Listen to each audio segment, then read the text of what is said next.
This video is sponsored by Gen Reviews Online is one of the best review portal site. Honest and in-depth reviews across all genres.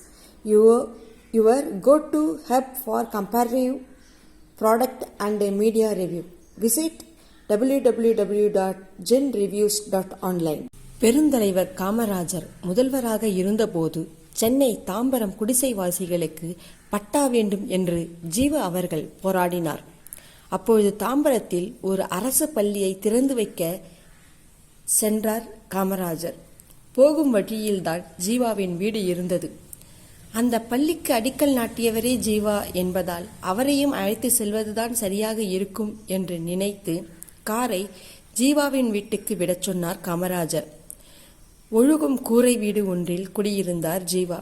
திடீரென தன்னுடைய வீட்டுக்கு காமராஜர் வந்ததைக் கண்டு ஆச்சரியப்பட்டு, என்ன காமராஜ் என்று கேட்டார் ஜீவா.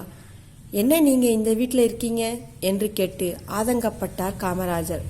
உடனே ஜீவா, நான் மட்டுமா இங்கே இருக்கிறேன், இங்கே இருக்கிற எல்லோரும் போலத்தான் நானும் இருக்க என்று சர்வசாதாரணமாக சொன்னார் ஜீவா அவர்கள். காமராஜரை உட்கார வைக்க ஒரு நாற்காலி கூட இல்லாததால் இருவரும் நின்று கொண்டே பேசினார்கள்.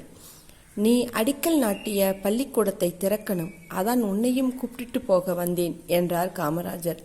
காமராஜ், நீ முதலமைச்சர், நீ திறந்தா போதும் என்று ஜீவா மறுக்க, அட ஆரம்பிச்ச நீ இல்லாம நான் எப்படி கிளம்பலாம் வா என்று அழைத்தார் காமராஜர். அப்படின்னு நீ முன்னால போ, நான் ஒரு அரை மணி நேரத்தில் வந்துடுறேன் என்று அனுப்பி வைத்தார். கண்டிப்பாக வரணும் என்றார் காமராஜர்.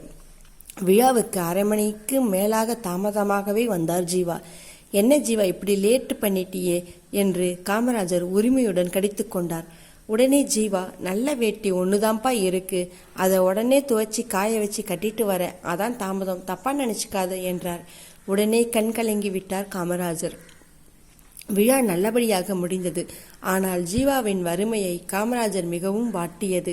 அதனால் ஜீவாவுக்கு தெரியாமல் அவரது கம்யூனிஸ்ட் நண்பர்களை அழைத்து பேசினார் காமராஜர். ஜீவாவுக்கு வீடு கொடுத்தா போக மாட்டான், காரு கொடுத்தா வாங்க மாட்டான், ஆனா அவனை போல தியாகிகள் எல்லாம் இத்தனை கஷ்டப்படக்கூடாது, என்ன செய்யலாம் என்றார்.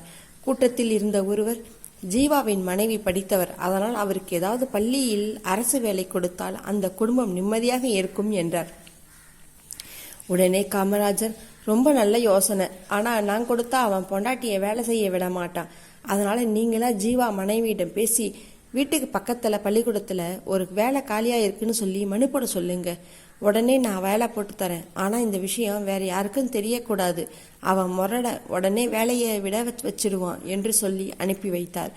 அதன்படியே ஜீவாவுக்கு தெரியாமல் அவருடைய மனைவிக்கு அரசு வேலை கொடுத்தார் காமராஜர். அதற்கு பின்னரே ஜீவாவின் வாழ்க்கையில் வறுமை ஒழிந்தது. காமராஜர் ஜீவா இருவருடைய நட்பும் வார்த்தைகளால் வடிக்க முடியாதது. நோய்வாய்ப்பட்டு சென்னை அரசு பொது மருத்துவமனையில் அனுமதிக்கப்பட்டார் ஜீவா. தனக்கு முடிவு வந்துவிட்டதை தெரிந்து கொண்டவர் கடைசியாக உதிர்த்த வார்த்தைகள், காமராஜருக்கு போன் பண்ணுங்க என்பதுதான். இனி எங்கே காண முடியும் இது போன்ற தலைவர்களை? வறுமையில் உணர்த்த பகிர்ந்த தலைவர்கள், அடித்தட்டு மக்களோடு மக்களாக நமது கர்மவீர காமராஜர், ஜீவா, கக்கன் போன்ற தலைவர்கள். நன்றி.